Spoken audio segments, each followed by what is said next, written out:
Reste là, t'inquiète pas, tout va bien se passer. Tu seras jamais un produit terminé, toi. J'espère. Salut toi! Petite vidéo rapide de produits terminés parce que j'ai terminé des trucs un peu cool là récemment et des trucs que je rachèterai pas aussi, hein, comme d'hab. Petit avis sincère, petit avis sur un produit entièrement utilisé, donc plutôt super bien testé. Je commence par ce petit masque, il s'agit des masques Artifact. Ça, il date d'il y a super longtemps, d'ailleurs bon, il s'est très bien conservé, hein. Je pense que je suis arrivée bien longtemps après la date de péremption, mais c'était des masques qui me tentaient énormément parce que bon, ils avaient déjà un packaging merveilleux, petit pot en carton avec le petit pot en verre dedans, la spatule, le bordel et tout ça, le luxe, tout ça. Ça coûtait un petit peu cher, je me souviens plus du prix, je vous le mettrai en barre d'infos. Alors celui-ci c'était le Bali Papaya Rice. Donc c'est cool, c'est qu'à chaque fois en fait il y avait une thématique autour d'une ville, d'un pays et les produits utilisés pour faire le masque étaient justement des produits issus de ces régions-là. Donc il y avait un truc très cohérent, très cool. Il y avait juste un ingrédient, je crois que c'était un conservateur qui était pas parfait mais il l'avait changé par la suite normalement. Et je m'attendais à un truc vraiment de ouf, tu vois, éclaircissant, exfoliant, des super compos, un produit un peu cher, un packaging de malade, machin. Et en fait c'était pas si fou que ça. Je les ai trouvés super cool, mais pas besoin de mettre ce prix-là pour avoir un truc exfoliant, éclaircissant. Il y a des trucs aux acides de fruits que j'aime beaucoup, que je vous conseille dans ma vidéo pour faire un petit peu disparaître les cicatrices d'acné. Désolée si j'ai le nez un peu pris, en fait j'ai des allergies, j'ai le nez complètement bouché, donc bref. J'aurai une voix de canard pendant cette vidéo. On adore. Donc voilà, c'était un produit plutôt agréable dans le sens où ça sentait super bon. C'est quand même une belle composition avec une texture intéressante, machin et tout. Mais trop cher. Trop cher pour ce que c'est. Des fois où c'est cool de mettre plus cher. Mais là, bon, non. Voilà, je rachèterai pas. Deuxième produit que j'ai terminé, en vrai je l'ai presque terminé, j'ai pas tout à fait terminé mais comme ça je pourrais le jeter tout de suite. Il s'agit de mon correcteur Inika, celui-ci c'est la teinte médium, c'est celui que... En fait je mélange le light et le médium, moi ça va pas sur ma peau. Je mets quand même le full médium sur mon nez, mais sinon sur mes petits boutons cicatrices je mélange light qui est trop clair et le médium qui est un chouïa trop foncé. Et ça me va très très bien comme ça, donc je ne vous refais pas le topo, c'est mon correcteur préféré, je n'utilise pas de fond de teint. Des fois j'en teste pour vous montrer un petit peu, pour vous donner mon avis, mais là au quotidien j'en utilise clairement pas, j'utilise uniquement le correcteur Inika sur mes cicatrices et un petit peu de poudre pour matifier et unifier un petit peu mon teint. Clairement mon correcteur favori de tous les temps, 100% naturel, aloe vera en premier ingrédient, du coup il n'y a pas d'eau dedans, donc 100% des ingrédients sont actifs à l'intérieur, rendu très naturel sur la peau, très discret, ça se voit vraiment très peu, c'est complètement fondu dans le grain de la peau. C'est une marque que j'ai découvert sur le site de Nuo, je l'aime beaucoup, je vous mets le lien en barre d'infos. D'ailleurs je l'avais mis dans ma trousse maquillage que j'ai fait en collaboration avec Nuo, je vous remets le lien dans la barre d'infos si vous n'avez pas craqué ou si vous n'en aviez pas entendu parler, j'avais fait une vidéo à ce sujet et il y avait un petit peu mes essentiels maquillage, naturel évidemment. Donc je le rachète mille fois oui. Ensuite j'ai terminé ce dentifrice qui ne ressemble plus à rien, c'était un dentifrice des artisans de nature, c'est le Terre à bouche qui est une pâte à l'argile marine. Alors autant être transparente avec vous, là c'est un peu, je vous l'ai dit mille fois, Artistes de Nature c'est une marque que j'aime beaucoup, qui est super artisanale, qui a des produits hyper intéressants avec des textures et des ingrédients assez inédits. Voilà, l'argile marine, moi j'en vois pas tant que ça dans les cosmétiques, à part dans quelques masques, mais là t'en as dans les nettoyants, dans les masques, dans les dentifrices, dans les trucs pour les cheveux et tout ça, et voilà, c'est une excellente marque qui est très efficace, mais les odeurs, du coup à cause de l'argile marine, sont parfois franchement pas très agréables, un peu trop fortes, et encore je le tolère pour tout ce qui est masque visage, masque cheveux, ça me dérange pas plus que ça. Après franchement en dentifrice, bon, je préfère quand même des trucs un petit peu mentholés, un petit peu plus frais, un petit peu plus voilà, vivifiants et pas, j'ai pas trop envie de sentir les fonds marins comme ça de la bouche, hein. Personne n'a trop envie de sentir les fonds marins de la bouche en règle générale. Mais non, j'exagère un petit peu, je suis désolée, j'aime beaucoup vraiment la marque, je le redis encore une fois, mais voilà, en dentifrice je le rachèterai pas, je préfère quelque chose de plus frais et mentholé.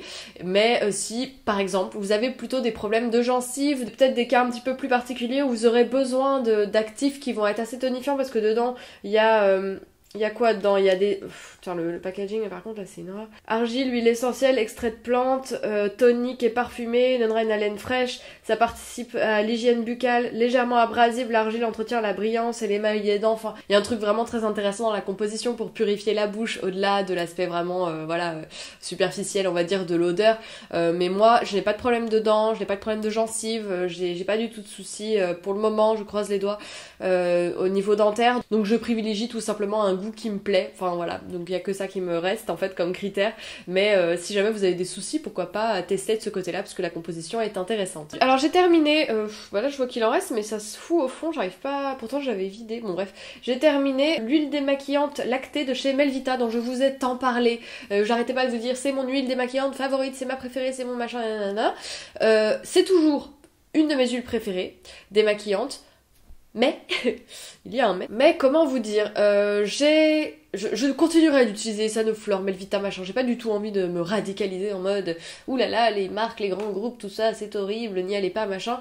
Non, c'est pas mon credo, ça le sera toujours pas. En tout cas, si j'ai le choix, vu que moi j'achète beaucoup sur Nuo, vous le savez, si j'ai le choix entre des marques artisanales et des marques de grands groupes et que je trouve certaines huiles avec des compositions encore plus intéressantes, même si elles sont plus chères, ou avec une éthique un peu plus pointue, un peu plus intéressante, je sais pas quel mot utiliser pour qualifier une éthique, en tout cas une éthique plus présente on va dire, je vais quand même privilégier ça. Donc moi en niveau huile démaquillante, même si j'ai trouvé mon bonheur avec le petit galet démaquillante Pachamamaï que j'aime beaucoup, là je finis en ce moment d'autres huiles démaquillantes. J'aime beaucoup celle d'Avril qui est très très proche au niveau de l'aspect et du côté émulsionnable de l'huile et qui est beaucoup moins chère. Donc si j'ai une huile moins chère à vous conseiller, parce que souvent vous me dites ouais t'es sympa mais 30 balles l'huile démaquillante c'est mort, et je le comprends, moi j'arrive à avoir des trucs moins chers avec mes bons, mes machins et tout. Mais si vous voulez une huile moins chère qui est aussi bien que la Melvita, je vous conseille celle d'Avril, je la trouve géniale. Et si vous voulez mettre plus cher, celle d'Olution. Moi c'est franchement je crois qu'elle a vraiment détrôné tout au niveau huile émulsionnable. Celle d'Olution est géniale. Donc je vous mets tout ça dans la barre d'infos. En tout cas j'ai terminé la Melvita, je crois que j'en ai encore 2 autres d'avance dans mes placards. Je la conseille toujours, je l'aime beaucoup. Mais voilà, on va dire le trio gagnant des huiles démaquillantes. Celle-ci plus facile à trouver, parce que voilà Melvita c'est en parapharmacie, c'est machin, c'est facile à trouver. Sinon celle d'Avril, sinon celle d'Olution. Voilà, j'aime beaucoup ces 3 huiles démaquillantes. J'ai terminé le sérum Illumine de chez Denovo et je continuerai à le racheter, je l'aime toujours beaucoup. Là j'ai un petit format que j'avais d'avance, une fois que j'aurai terminé ces petits stocks que j'avais d'avance au moment de la sortie du produit, c'est le dure vie de blogueuse, attention, bien je rachèterai parce que j'aime énormément ce sérum, j'aime beaucoup le parfum, j'aime beaucoup l'effet qu'il a sur la peau, côté illuminant, qui lisse un petit peu les pores, qui aide à faire cicatriser un petit peu les cicatrices d'acné puisqu'il y a des acides de fruits dedans, à utiliser impérativement le soir si vous avez la peau sensible. Moi je l'ai testé aussi de jour, j'ai pas de soucis, donc je vous le conseille encore 1000 fois, je l'aime beaucoup beaucoup, je le rachète. Ça va vous stresser la feuille qui bouge pendant toute la vidéo. Moi ça me fait rire. Autre produit que mon copain a terminé, il s'agit de l'absolu de karité de chez Carétique. Donc voilà, donc je vous l'ai dit 1000 fois, on l'utilise pour faire cicatriser mon tatouage, et si vous me suivez sur les réseaux sociaux, vous voyez qu'il n'y va pas de main morte niveau tatouage en ce moment. Donc il a terminé le pot évidemment. Il s'agit de l'absolu de karité, donc qui est différent du karité brut qui est proposé également par la marque. L'absolu de karité en fait c'est un mélange de beurre de karité. Ah non je dis n'importe quoi. L'absolu de karité c'est le karité brut. Il y a aussi le velouté de karité qui est un mélange de karité et d'une huile végétale, je sais plus laquelle, je l'ai oublié, mais ça permet une application plus facile en fait, plus aisée, parce que voilà le beurre de karité est un petit peu plus solide, alors qu'avec une huile ça va le détendre légèrement. Mais bon perso, moi je trouve ça fond très bien sur la peau, c'est nickel, et j'aimais bien avoir un beurre de karité brut comme ça sous la main, donc c'est l'absolu de karité que j'utilise. Je sais pas lequel je vais racheter en fait, si je rachète, là j'en avais acheté en Martinique, donc du coup je vais l'entamer, mais je sais pas si je rachèterai l'absolu ou le velouté. En tout cas je voulais aussi tester celui de chez Esperluette qui en proposait dans un packaging en carton, et j'aimais beaucoup le design du packaging, donc j'avais envie de craquer sur ce karité là. Et je sais qu'il y a aussi celui de Mama Sango qui est très conseillé et que les gens aiment beaucoup, donc je pense que je vais tester une autre marque pour pouvoir me faire un avis, mais je vous recommande toujours celui de Carétique qui est excellent. Voilà, j'arrête de vous faire des dessins. J'ai terminé la gelée à canne, encore une fois, parce qu'on l'utilise à 2 avec mon copain et qu'on peut l'utiliser aussi sur les cheveux, sur le visage, sur le corps. Si vous avez des petits problèmes de peau, d'eczéma, etc., que l'aloe vera peut solutionner, on l'applique aussi sur ces zones un petit peu abîmées de la peau. Je vais peut-être passer devant la feuille quand même, c'est vrai que c'est stressant. Et donc voilà, je le rachète toujours. Donc comment je l'utilise? Je mets un petit peu, je trempe vite fait mes doigts dedans, je fais ça pour répartir sur le visage. Ensuite je mets 3 gouttes de mon huile végétale du moment et je répartis sur mon visage, et c'est ma crème de jour on va dire. C'est mon mélange que je fais tous les matins et tous les soirs et que je kiffe puisque je crois que c'est mon 5e pot, donc bon. On ne change pas une équipe qui gagne. Ce produit, le plaque-moi de chez Indem que j'ai terminé, on en a utilisé 2. Je l'avais pris spécialement pour mon copain qui a des petits problèmes d'eczéma et tout. Et il a pas vu de différence, il a pas surkiffé. C'est vrai qu'il y a pas trop de parfum. Bon, entre nous, franchement, je trouve le packaging est vraiment pas joli. Bon, c'est pas une priorité, mais bon, quand même, hein, ça fait chier. Parce que c'est exposé dans la salle de bain, voilà, moi ça m'embête. Donc je préfère des savons. De toute façon, moi je préfère des savons de base, donc voilà. Après, moi je l'ai terminé, je l'ai utilisé vite fait pour le finir, parce qu'il avait plus envie de le finir. J'ai utilisé aussi sur le visage. Bon, c'est un nettoyant, il y a une bonne compo, hein, mais il y a de la glycérine en premier ingrédient. Après, il y a de l'huile d'amande, il y a quelques petites huiles et tout. Ce qui est cool, c'est que ça peut être utilisé pour toute la famille et les enfants à partir de 36 mois. Donc voilà, c'est un produit peut-être à tester si vous avez des problèmes de peau, mais nous on n'a pas vu de... Voilà, bon, voilà, on rachètera pas. C'est dit. Sinon j'ai terminé plein de savons et je les laissais dans mon sac au fur et à mesure, donc je vais pas vous faire un détail. J'ai terminé le savon sur gras, le Do Good en fait, qui était en édition limitée de Clémence et Vivien avec Do Good, qui était Neroli orange, qui était agréable, hein, bon savon, moi j'ai pas eu de soucis particuliers. J'ai terminé le Molly, qui était l'avocat rose en fait, qui était pour peau sèche, et qu'il était évidemment possible d'utiliser aussi sur le visage, donc je m'en suis servi sur le visage et franchement c'était top. Ça m'a pas du tout desséché la peau, je l'utilisais vraiment sur tout mon corps, hygiène intime, visage, pas de soucis. Il est bio, sans huile de palme, pressé à froid, savon naturel fait à la main, extrême douceur, glycérine naturelle. Donc il était très bien pour les peaux sèches et sensibles. C'est toujours vers ce type de savon que je vais, les savons les plus doux pour peau sèche, qui sont assez nourrissants, hydratants, parce que voilà, j'ai la peau plutôt sèche, la peau du corps plutôt sèche.